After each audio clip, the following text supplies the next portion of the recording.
नमस्कार।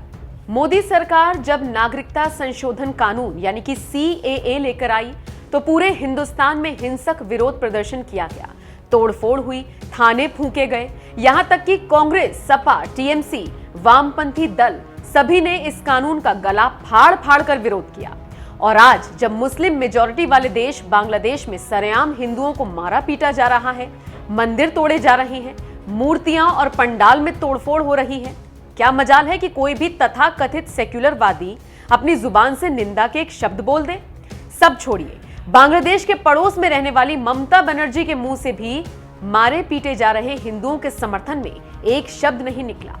आज हर नेता, हर सेलिब्रिटी सब जैसे खामोशी की चादर ओढ़े AC के कमरे में चैन की नींद सो रही है। लेकिन तारीफ करनी होगी बांग्लादेश की बेटी तस्लीमा नसरीन की, जो आज भी अपने ही देश में मारे जा रहे हिंदुओं के हक में लगातार आवाज उठा रही है। बांग्लादेश में नवरात्रि से ही हिंदुओं के खिलाफ खूनी खेल खेला जा रहा है, उनकी आस्था पर चोट की जा रही है, उनके मंदिरों और पूजा स्थलों में आग लगाई जा रही है। और ये सब कुछ कर रहा है कट्टर इस्लामिक संगठन जमात इस्लामी, जिसका इतिहास ही कट्टरता, खून खराबा और गैर मुस्लिमों को नेस्तनाबूद करना है। और यही काम ये धार्मिक संगठन एक बार फिर से कर रहा है।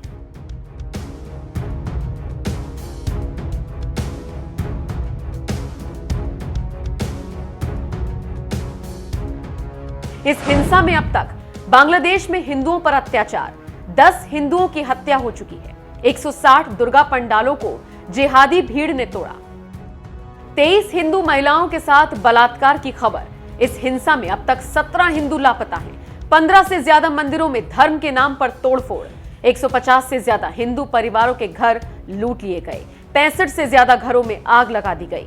नोआखली में इस्कॉन मंदिर के 2 पुजारियों की हत्या, राम ठाकुर आश्रम के 3 पुजारियों की हत्या, कॉक्स बाजार दुर्गा मंदिर में युवक की हत्या। ये आंकड़े बांग्लादेश में हिंदू अल्पसंख्यकों पर हो रहे अत्याचार के हैं। इन आंकड़ों को देखकर आप समझ सकते हैं कि जिस बांग्लादेश को कभी भारत ने पाकिस्तान से आजादी दिलाई थी, आज उसी बांग्लादेश में किस तरह से पाकिस्तानी स्टाइल में हिंदुओं को मारा जा रहा है, उनकी आस्था पर चोट की जा रही है।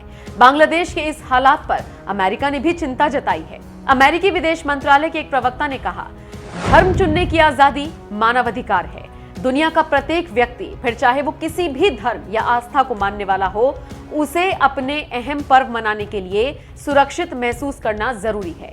विदेश मंत्रालय बांग्लादेश में अल्पसंख्यक हिंदू समुदाय के लोगों पर हाल ही में हुए हमलों की घटनाओं की निंदा करता है। अमेरिका के हिंदू अधिकार समूह हिंदू पैक्ट के कार्यकारी निदेशक उत्सव चक्रवर्ती ने कहा, ये देखना खास तौर पर भयावह है कि नोआखली में बसे हिंदुओं पर इस तरह से हमले हो रही हैं। बांग्लादेश में मूल हिंदू समुदाय के लोग लगातार भेदभाव और नफरत का शिकार हो रही हैं। वहां अल्पसंख्यक आबादी 1940 में 28% थी और तेजी से घटकर 9% पर आ गई है।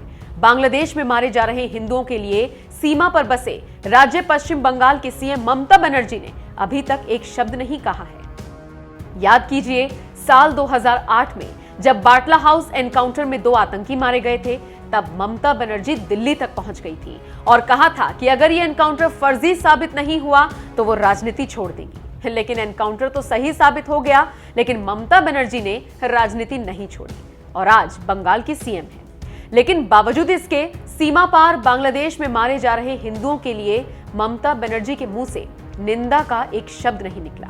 लेकिन हाँ, भारत की ना होने के बावजूद तस्लीमा नसरीन ने जरूर पीड़ित हिंदुओं के लिए आवाज उठाई है। बांग्लादेश से निकाली गई मशहूर लेखिका तस्लीमा नसरीन ने अपनी चर्चित किताब लज्जा की याद दिलाते हुए हिंदुओं के जलते घर की कुछ तस्वीरें पोस्ट की और लिखा, लज्जा आज भी प्रासंगिक है। हिंदुओं की हत्या पर चिंता जता रही तस्लीमा नसरीन ने भारत के उन सो कॉल्ड लिबरल्स की भी वाट लगा दी, जो भारत में होने वाली मॉब लिंचिंग जैसी घटनाओं पर तो मुंह खोलते हैं, लेकिन बांग्लादेश में मारे जा रहे हिंदुओं के बारे में उनके मुंह से एक शब्द नहीं निकलता। ऐसे सो कॉल्ड सेक्युलर और सेलिब्रिटीज को लताड़ते हुए तस्लीमा नसरीन लिखती हैं, मैं समझ नहीं पाती हूं कि अपने देश की अल्पसंख्यक आबादी का समर्थन करने वाले महान भारतीय मुझसे नफरत क्यों करते हैं, जब मैं अपने देश की अल्पसंख्यक आबादी के समर्थन करती हूं।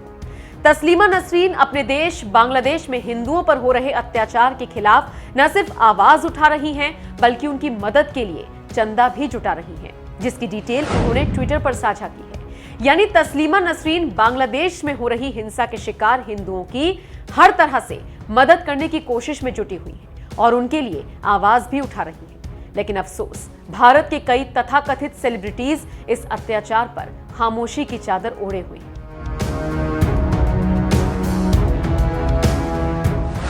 इस्लामिक उन्मादियों को बांग्लादेश सरकार का जवाब। बांग्लादेश में भले ही हिंदुओं के खिलाफ इस्लामिक संगठन जमाते इस्लामी हिंसा भड़काने में जुटा हुआ हो, लेकिन शेख हसीना सरकार में सूचना राज्य मंत्री मुराद ने कहा, बांग्लादेश एक सेक्युलर राष्ट्र है और हम राष्ट्रपति बंगबंधु शेख मुजीबुर रहमान के बनाए हुए 1972 वाले संविधान की ओर लौटेंगे। बांग्लादेश कभी भी धार्मिक कट्टरपंथियों की पनाहगाह नहीं हो सकता। मुझे नहीं लगता इस्लाम हमारे देश का धर्म है। हमारी रगों में स्वतंत्रता सेनानियों का लहू बह रहा है। बांग्लादेश में हिंदुओं के खिलाफ ये हिंसाएं सोशल मीडिया पर उड़ी एक अफवाह के बाद हुई, जिसमें आरोप लगाया गया कि पूजा पंडाल में कुरान मिली है, जिसके बाद कई जगहों पर हिंसक घटनाएं हुई। इस हिंसा मामले में अब तक 71 से ज्यादा केस दर्ज हो चुके हैं, जबकि 450 लोगों को गिरफ्तार किया गया है।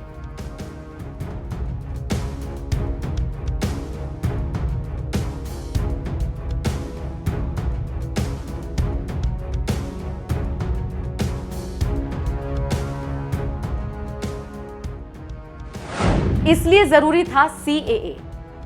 बांग्लादेश में हिंदुओं पर हो रही हिंसा बता रही है कि मोदी सरकार को नागरिकता संशोधन कानून क्यों लेकर आना पड़ा।